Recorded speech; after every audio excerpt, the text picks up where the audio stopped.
అగ్రరాజ్యం అమెరికాలో మన తెలుగు జాతి ముద్దుబిడ్డ జయకేతనం ఎగురవేశాడు. 13 సంవత్సరాల మహంకాళి అరవింద్ అనే బాలుడు అమెరికాలో నిర్వహించిన స్పెల్లింగ్ బీ పోటీలో ప్రథమ స్థానంలో నిలిచి $30,000 కైవసం చేసుకున్నాడు.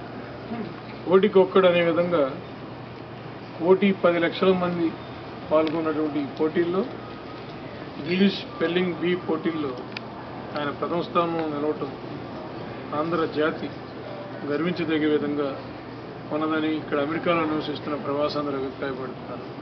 ప్రస్తుతం వారి నాన్నగారు మహంకాళి శ్రీనివాస్, వాళ్ళ అమ్మగారు దుర్గాభవానితో పాటు అరవింద్ ఈటీవీతో ఉన్నారు. వారి అనుభవాలను వివరిస్తారు. Kilaram Muddukrishna, ETV news, New York. Srinivas garu చెప్పండి.